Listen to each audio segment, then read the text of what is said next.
All right, ladies and gentlemen, welcome to episode 3 of Around the Game. I'm your host, Vinnie Jurua, aka The Mamba, and today I'm here with very, very beautiful girls. I'm going to let them introduce themselves. We'll begin with introduce yourself, Didi.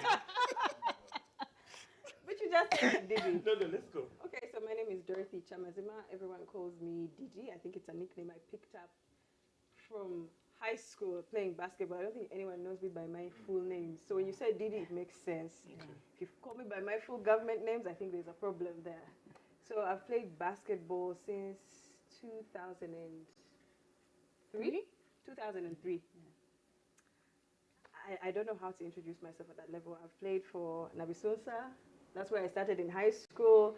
Moved on to Makerere when I was in university. Played for A1, played for KCCA.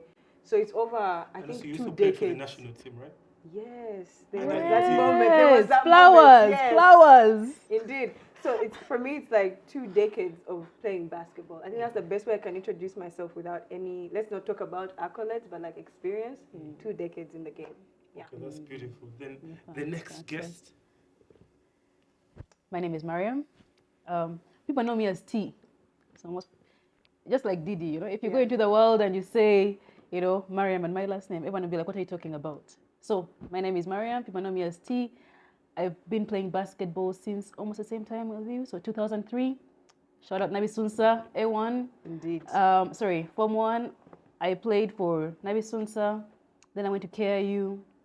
I did a stint into university for MOOBS, and then moved to Canada.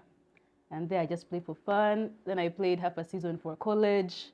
And now I just have fun. I retired. So now we just give back.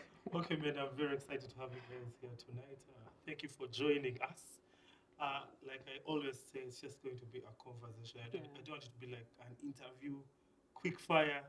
I ask you, who was your goat? You just tell me, Kobe. And that's all. No, tell me, Kobe. Give me reasons why, if you have, of course. I'll begin with Didi. Kyamazima, Dorothy. That sounds weird. I'll begin with Dorothy. Tell us about your basketball journey, primary school, and life in Susa. So for me, I think basketball for me was not something that I planned to play. It's not something that I didn't intend to play basketball. I went to Nabisunsa and I got bored during school. I'm pretty sure, I think for me, basketball came through escapism. I started looking for a sport to indulge in. To be honest, I was going to become a volleyballer. How I wound up in basketball was a total accident. So I think it was through the dormitory games. And our house needed players, and I had the height, I had the physique. I said, why not? Let's get there. And then when I started getting there, somehow I got stuck there. So I just had to wave bye to the volleyballers. And I stayed with basketball. I stayed with Samanya. I stayed with T, actually. I found Mariam there. Okay. I mean, we're in the same year, but I think she was more focused than me. She knew what she wanted to do. For me, I was just there trying to figure out my life. I think that has been my whole journey with basketball. So yeah, I've played in Nabisunsa since 2003. I've played, which positions have I played? I started off as a shooter. Yeah. Actually, no, interestingly, I started off as a small man, like a big man, to replace Charlene. Not a center forward, yeah, because our height was different. Then when we switched over to the league, I had to change positions because I was small. I was going against people like Liz, who Italian Vicky. man, the skill, the height, I had to adjust my game, so I became like a number 2, a number 3 there.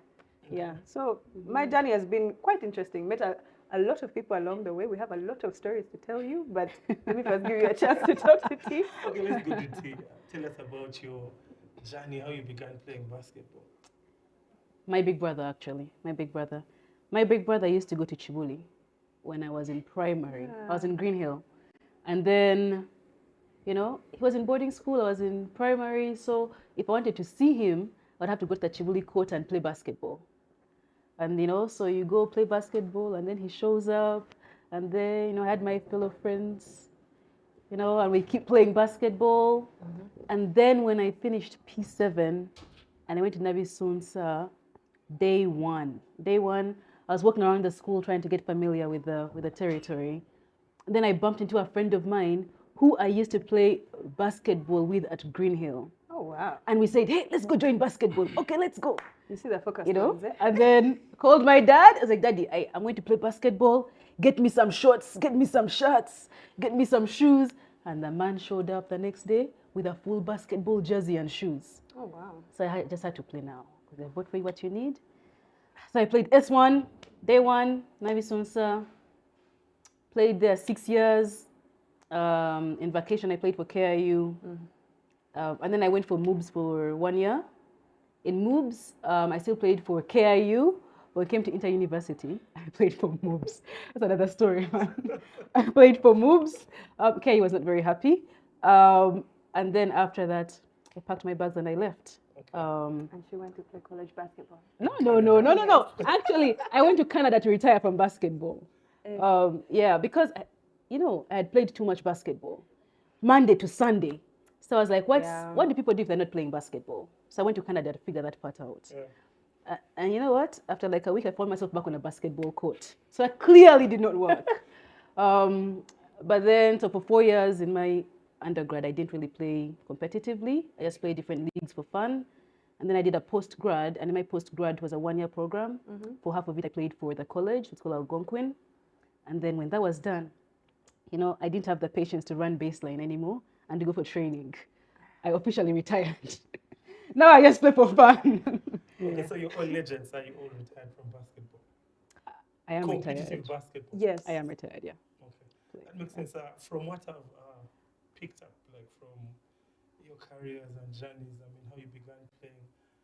Mariam, you talked about your parents, your dad. I mean, he really supported you. You tried to begin playing basketball. Tell us about your dad and how much he supported you. It was actually a double support, my mom and my dad. Parents, I was in a new school, I'm going to miss home. Obviously, if you ask, he supports, And then I began spending too much time playing basketball. And then he actually thought I'm going to fail in school because I'm playing basketball. And that's when mom comes in and she's like, not a pups, let the girl play, And then I just kept playing. Thankfully, when I played, they were seeing the results. So the support was just there. So, when the coach or the admin come and they ask you to, I don't know, go to Rwanda, go to Tanzania, wherever we went, national team. My parents were seeing that, hey, she's actually playing because you'd be in papers, you'd be on TV. Then we made under 18 national team, were there together. But most importantly, I was not flunking in school. So they let me play and they supported me till the very end. Okay, then Kyamazima. Mine was a bit different from Mariam's. Like, it's interesting to know that your parents were both supportive. I think for me, where I was coming from, my parents were looking for me to have really good results and figure out my future. And here I was most parents. True. But here I was deviating and saying, I want to play basketball. So mine were supportive, but they were very, very strict. For example, I remember the time they called us to national team to go. You guys, this story is very interesting because I remember they got us from school and took us to get passports, our very first passports. We never filled in documents, by the way. I don't know if we should be saying this on there, but we never filled in documents, First of all, my passport, it had a different, it said I'm a Muganda, I'm not a Muganda. There were a lot of things. The age was even different. So my dad is a lawyer. So my dad gets there on the day when they're giving us the passports. I think Tom is the one who took us. I remember Tom. So my dad gets there when they're giving us the passports and he looks at me. And that is when he is finding out that I am leaving the country. The look on his face. First of all, he looked like he wanted to tell me off, but at the same time, it's like, I cannot crush her dreams. He was very confused. And that time we were candidate classes. I remember. S6. I was S6, under 18. Under 18 national team. We told ourselves we're going to, that was 2008. We said we're going to pack our bags in the suitcase, we're going to read. I kid you not, we did not open a single book when we got there. We played our hearts out, we came back, we still passed, by the way. So for people who sit there and they're like, being a student athlete distracts you, it doesn't. It really doesn't. And I think that's the one thing I give back to basketball, and my parents for giving me the opportunity, because being in school, I don't know where I would have wound up personally with my kind of energy. I think basketball kept me focused. It taught me discipline. And I don't know anyone who failed because the discipline you learn off court is what you brought in class. 100%. Yeah. Yeah. Because when we're looking at results, like even in my S6, I got 24 points. So I'm thinking to myself, okay, that's me without having, I'm not bragging, but I'm just saying. It's okay, humble brag. Take it. Yeah. Take it. No, take but, it. Sue got 25. 25. I I know. know. I got about 23. We were there, 24, 21, 22, 25. yeah. But you see, that's the whole point. Like our parents gave us that. So yeah, my parents were supportive, but they didn't see it the way yours did, I think. Well, you had to be a student first. Yeah. True. You had to be a student. You had to be a student first, but mine didn't see it the way yours did. So for you, when the school calls you back, they're like, yeah, they see it. I guess no one really talked to mine. They only kept looking at the score sheet for results, yeah? And during mock, I never focused for mock because it's a mock exam. So my parents would see me with very few dwindling points and they're like, what's going on? So I think it's after I finished play, after I got those results and I'm going into university, and now they're starting to see the doors open up. That's when they became even more supportive. Like, okay, there's a place for this. So which team are you playing for? What are you doing? They started paying more attention to that along the way. But before that, they were standoffish. And I think most parents are like that. Yeah. I don't know how. Child. They want a good future for you, right? Yeah. Like at that point in time, there are no female basketball players you would see outside school level or university or in the league, and you'd be like, that is someone you look up to, you're going to look up to, right? So it was actually we never did. Most of the players we looked up to were male players. Obviously, we were inspired by the female players who were playing with us, but we would look up to the Veronica, Seu, those guys. Like, I want to play like that. I knew that. OG Warriors. No, but you see, Nabisunsa and Warriors are pretty much the same. It's like family. Yeah. Those were our brothers. I said Warriors, so you were my fan. Vinnie. Okay, I want you guys. Actually, I think both of you became superstars in the league because of Nabisunsa. Yeah, it's a fact. That's true. And you were students at the same time. Yeah. How easy was it to be a student athlete? I mean, the kids these days do not understand what it means to be a basketball player, yet they are still students. So how easy was it for you guys to be student athletes? It's not easy. Let me give you an example. When we were the under-18 team, they gave us homework, basketball homework. We had to do over 100 sit-ups a day. Something crazy like that. That was the We did homework. That was the homework for like a week. You know what we did, Because we were doing mocks or something. We went and you'd go for practice and the bus would pick you up. Then it would bring you back to school. And then now you have to study because you'd come back at like 10 p.m. Yeah. I remember you'd be in dorm and then you'd like study. Then when you become sleepy, you begin doing your sit-ups. Then you wake up and you come back and study. Yeah. Do you know how people looked at me weird? Me too. I mean, the dormitory, you have like 4 beds. Then it's close a book, you go down 10 press-ups. Then you go back, flip a book. Like, by the way, it's not easy. Yeah. I think It's work. Being a student athlete, people, obviously you have to prioritize one over the other. Yeah, of course. It's very difficult to tell the coach I am prioritizing my books over school because for him that's his purpose that he's there. But school is the main thing. You're a student athlete, so student first. Everybody asks that question, but I think what's wrong with the people these days, I think they want instant coffee. Everything takes practice. You have to have the same discipline on court, off court. And it's going to take you a while to become extremely good at something. You know how they used to teach us handball, okay, Mariam got the skills for that one better than me. Handball. Yeah, but we were able to do ball handling. Ball It takes a while. So you have to practice like that even with school. So the same discipline you give your coach is the same discipline you give in the classroom. Because for us, I think they wouldn't let you play if your results are that bad. So if you really want to play, make sure you're passing here. Yo, if you had bad grades, Hajat Muajuma, our manager by then, would come for you. You really did not have the luxury not to have good grades. And we all knew it. And I think the reason why we were supported by teachers and the management and our parents was because we always put books first. Even our coach, Emmy and Nelson would be like, study, books first. You go for tournaments, books first. And then you were an athlete. But also the funny thing, we were not the first best players of Nabisunsa, Facts. There were other players there before us, the Mariam Tee, Sundu, Linda. None of those guys was dense, my friend. None of them was dense. You didn't want to be the first. You cannot be because you see when you look up to them, it's like when she shows up for class, she's showing up. She's the prefect and she's the best player on court. Yes. So when you're starting, my friend, it's a tall list. I think Munduru was one of them. And Mariam B too, because I Mariam remember B was was a prefect.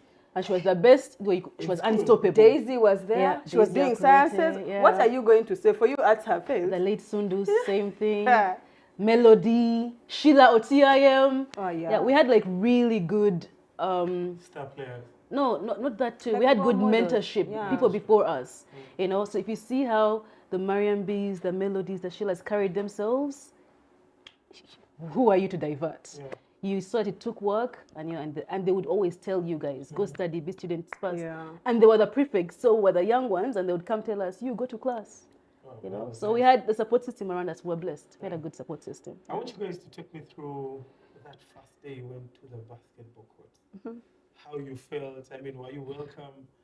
Of course, every young basketball player in high school was bullied by the seniors. Did you guys Oh go my through the same? goodness. For me, yes, but let's start with Mariam since she was there before me. Because mine isn't. Let's start with her. I actually don't remember I don't remember being bullied. Oh, On my wow. first day, I remember coming in my full jersey. I was just too excited to play. You know, then they made us go on the sideline. That became our home. You sideline and you work on your basics. You know, I was a kid, eh? So I'd go and I'd like put the ball behind my back. And people would be like, whoa, Mama she Mariam- can dribble. Mariam was the She's your superstar. You know? For us, she came Almost in, with my brother. she came in No. shining. For us, her story is a bit different. She But, came in shining. no, but there was no bullying. But because we had one court at Nabisunsa, you had to work for that playtime. Yeah. So if you knew training is at 5 and the Mariam Bees are coming at 5, you go there at 4 and you get your minutes in and you do your sideline things. Then when the adult cohort comes in, you go to the sideline, you work on your basics And you're happy. while learning As from you the watch. best. Then if they need players, you hope it's you they pick. Yeah. But Oh they didn't my really bully God. us or... Yeah, I wouldn't say bullying No. in that sort of sense, like in a negative way. Yeah. No. But obviously there were jokes, man. Yeah. There were some jokes in there. And that is bullying, you know that. Depends. Like what kind of jokes though? Okay, like for me, I was super skinny. Like I was like a twig, you guys. Like every time someone threw a ball, oh God, we're broken heart. I know. You get so like even when I'm playing defense, someone you can see someone either they're going to throw a joke about it or they're going to be like, "Ha, Didi, are you sure?" Like I was so small. You people, I don't know. I think basketball helped me just become strong. Like naturally, I'm small, yeah. Yeah. But you guys, back in the So day, your I was experience. skinny. I want your experience, like when you. So for me, like I said, I think when I came, I joined in my Form 3. I've been in Nabisunsa since 2003, yeah, but I Yeah. joined in my Form 3. So Mariam had the luxury of going there and shining her S1, her S2. Fam, I was on Katebe. Okay, Don't even fine, say she that. was on Katebe, but Hey. she's not like exactly relatively new. Yeah. Meanwhile, me, I was just there being idol, volleyball, what? And then by some random accident, like I said, to support my house, Yellow West, Yeah. I got myself, they got me in the basketball court. They're like, yeah, you're tall enough, just get in there. Then I got in there, then I played. I don't remember whether we won or lost. It's been years. But I remember Emmy looked at me and was like, this girl has potential. But I had no interest. Me, I was done, door closed, case closed, I move on. Yeah. Then I realized I got bored along the way, so I came back. So mine isn't just like a first day experience. It's like my first phase of experiencing basketball. So when I came back, I think Emmy was really good at, he had very good intuition. Yeah. Like he would read players Yeah. and know which buttons to push or how to mold you. And I think that's one thing we were really blessed to have. 100%. So for me, it was that lack of interest. And I think he was like, if this girl is going to come here and play, because she has potential. And I don't think he wanted to baby me at all. So he was like, I'm going to toughen her up. So the first few times I came, while these guys were, I think I also had to do that run. You know Around how the court. Yes, you run around the court. The And rookie run. Hey. that man can make you do that run. Day 1, day 2, day 3. If you pass 5 days, then he'll say, okay, he'll take you to the next level. But if you fail along the way, then it wasn't meant to So he be. used to do that to every student. Depending, almost everyone. Almost. But he knew who to do it for. There's a girl who came, and I told you this story when we were here.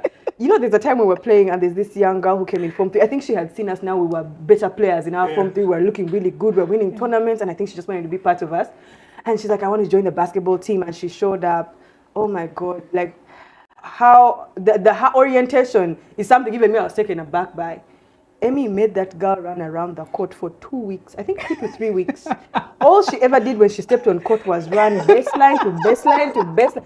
And one day I told him, but Emmy, no, our players, our level, we're going to leave. We need to leave a strong team behind. You're going to chase this girl if this is how you're training her. He's like, no, I'm grooming her. Yeah. That's why I told Mariam, Emmy had that knack of molding you by first breaking you. He would kind of take away the rough spots. For me, it was the lack of interest. So at some point, I felt like I had to prove him wrong. So I kind of stayed. And then everything just became history after that. Like, you get in well with the team, you enjoy the space, but it was very demanding, the practice. And I think if we break down for you the kind of training we did in Nabisunsa, I don't think any other high school did that same level of training. Yeah. And right now, being like having left high school and then coming into university, I still look back at that training and I'm still in awe of how did we ever manage. You know, the Nabisunsa training, the one thing it taught you was discipline. Yeah. Because there are days when Emmy and Nelson would not come for practice, but you would find everyone on court. And we go to the baseline and we do our running. You know, we were not there for the accolades. We were there for each other and because we loved the sport. So even coming on court, the people who would be in the western wing, what do you call those people from the west? And us as people who would all come together. So we had this family sisterhood thing going, and we had the discipline. Wait, if you were on court, I remember there was one time Emmy and Nelson did not show up, and Mariam came. And as soon as she said baseline, you didn't ask, you just go. By the way, no questions we asked. were soldiers. 100%. Yeah, so Mariam B with her cute smile. were instilled so much discipline. That time she was tough. So much. But you would see that they knew what they were doing. Yeah, so they you would did. listen. And you know, all this discipline and tough love was done with lots of love. You would see that they're doing it not to bully you, but because they want the best for you. And I think that's the one thing that Nabisunsa training taught me, is not to focus on the accolades, but to enjoy the process. It was tough, because they always had this thing of training had to be harder than the game, right? So we'd have tough training every day. I think training would begin at 4:30. As soon as the bell went, the gong. You run to dome, dress up, you come on court. You can't be late for being on court, by the way. Yeah. And you couldn't be late to class because you couldn't say, I've been on a basketball court. First of all, I think they would give we us, knew. you had We had your the time. own runs or things to do before the training starts. So Yeah, the big 4:30, men and the guards. So Yeah. 4:30, you're there. Yeah. And I think the one thing that we might also be skipping is that, like you said, we were in here to enjoy the process, not the accolades. Yeah. Funny enough, it led us to the accolades, but they taught us the basics. Because I Yeah. remember ball handling. There are sessions where we came, you guys, and you feel like for the entire week, I want to play, but coach is like, dribble from here to there. Yes. In, out, left, behind. And you're like, but why?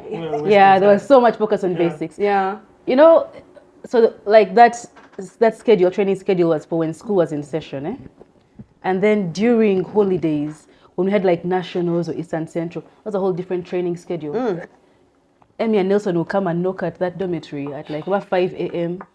At 5 a.m. you would go on the court, you cannot see anything, but you're dribbling a ball. So you'd like learn where the ball is, basics. When the light is coming out, you begin working on your shot. Again, basics.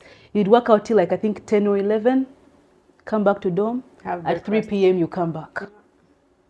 Oh my goodness. Yeah, so we enjoyed, but I think we also enjoyed the process because we had each other. Yeah. Because most of us were in the same class, right? So like actually, majority of us were in the same class. It's only Buju, Zaina, or Vinnie, Chemtai. Those are the kids. Yeah. We would like to say that kids, but yeah. Okay, I want you guys to describe Emmy and Nelson. I know them as Mr. Onyuku and Mr. Samanya. Describe them as coaches. So good cop, bad cop. Exactly. That's exactly what I was going to say. So there's good cop, bad cop. Emmy was the bad cop. Yeah. Nelson was the good cop. So Nelson was he would listen, he would hear you out, and then he would explain things to you. But also he was really good at training the big men. Yeah. That was shooters. and that was his specialty. Yeah. If you wanted to learn defense, offense, and that shooting. was Emmy. Emmy was a bad cop. He had tough love. But in a good way, because the way I may describe it may seem a bit negative, but if there's anyone who built us, for me, looking back, my entire basketball journey, if it was not for Emmy and Nelson, and Hajat. I would never, and Hajat Mwajuma, I would never be where I am. And I think it's the same for everyone who went through Nabisunsa. Yeah. Those guys first of all, they were a dangerous duo. One was calm, one was temperamental. Like where that one fell short, the other one just fit in, you know? So that combination, I think, perfect. They're the ones who brought in the Mariam Bees, the Mundurus, then us. Yeah. Like, oh my God, remember Nabisunsa had Actually, they are the real legends. Yeah. They are the real legends. If Because the fact that you can bring up different players through all those generations and all the players are performing, Yeah. it's not about the players anymore. It's I'm about the waiting for you to coaching. Describe him. Describe him, you have to. You know, Emmy was tough love. But now in hindsight, when I think about it, you know, I think Emmy was bad cop, Nelson was good cop. Because Nelson was quiet. Nelson was quiet, but then Nelson was very, very influential behind the scenes. But Emmy, just because Emmy was loud, he was very passionate. You know, he was very passionate. But, you know, he would come, guide you, mentor you. On tournaments, they'd be like, those boys are wasting your time. Or you just go together. So they were all about the teamwork, the us not being distracted. But they'll do it in a way, not like avoid those guys, but they'll do it in like, focus on this. What do you think about this? So automatically your focus is elsewhere. So like we go on tournaments and we'd sit and we'd enjoy sitting with them. And then they'd be like, now look at that move. You know? Then you all began discussing the plays. You know, they were coaches, but they were more than that. Because like even that discipline they instilled in us, they'd be like, come on, you are who you are. How do you begin doing, you know, 1, 2, 3? And they'll hold you accountable. And they'll give you space to think about the decisions you're making. And if you fail, they were there to pick you up. I mean, you know, low-key Emmy was never my favorite coach at the beginning. Because that man made me Katebe. But then later, we went to Dar es Salaam, and he sat next to me, and he gave me food. Then we became friends. And Emmy knows exactly what he's doing. By the way, if there's anyone, we became friends. I think Halima was Emmy's favorite. I think Halima would say Emmy was her favorite. You think so? Because Emmy was so much tough love that if you took it personal, you wouldn't grow. Facts. And you would hate him. Facts. Yeah. But when you look back at what he has done for you, that's when you start to realize, and I think that's the maturity that comes with it. Yeah. But also for me, for us to describe them, I would say they're like father figures. 100%, yeah. Because they gave us room, they kind of nurtured us, not just in sport, but in discipline. Every time we went for these tournaments, those guys were there with us. Yes. I remember Emmy had like this CIA thing where he would tell us, when you walk into the room, the first things you notice is where's the entrance, where's the exit, where's the this, like, where is the kitchen? Thank you. So every time we walk into tournament spaces, you think we're just there scoping, but like we're paying attention to different things this man has told us. And then he would tell you, don't just speak to anyone. Like that man taught us what pride in being yourself. Yeah. We would walk into tournaments and people would say, Nabisunsa girls don't talk to anyone. Yeah. And yet for us, we are here. Emmy would be looking at you. You're going to talk to that person. Of all people, that person. Yo, Nelson had this thing, eh? Nelson, I remember it made me focus. He would play and then he would come and he'll be like, I can tell you who you like from this game. Oh my I'm like, what? Then he's like, when you go shoot the free throw, look at where the ball is going to go. Yo. Hey! I was like, they can't know. So you be focused. Sure. Yeah. But you don't want them to know, you'll be focused. But it was so cool though, because they were so strict. But when basketball time was done, they would even party with you. They were like, okay, you know, you've earned it. Like, go do whatever. Go be a child. Go do what you gotta do. Yeah. And sometimes they would play with us too. You know, I actually miss that. Yeah, they were good. They're special. They're good coaches. So how was Madam, what's her name? Hajat Majuma. Hajat Majuma. How was she as a manager? Because I heard you talk about her being your manager when you were in school. You know, Hajat Majuma was the manager, but she was also the maternal figure. I need just a brief answer. How was she? Tough love. Tough love. She cared for you to tell you, Didi, you have to pass class. Okay. But if Didi fell down, she'd be there to pick her up. Like she'd always have your back. And she was one of the strictest teachers in school. Okay. But one thing everyone knew is she had basketball players' backs. So you had accountability to be disciplined. And she would shout at you tough love. But then she'd come and give you a hug after. She'd be like, I got you. She'd be like, I got you. Yeah. For me, like but just to take away maybe from her side, I'd say, I think Hajat Majuma is the reason basketball was thriving in Nabisunsa. Facts. Yeah. Yeah, she was the one behind the scenes who organized, orchestrated, ensured finances were available, players are there. Like coaches can only do so much. Yeah. But when it comes into the system of the school, because this is a girls' school, basketball wasn't like the main thing. Yeah. But the one person who was behind all that was Hajat Majuma. She was the heart of basketball in Nabisunsa. Yeah. All right, ladies and gentlemen, you've had it. That has been the first segment of Around the Game, of course, episode 3. I'll see you after this short break.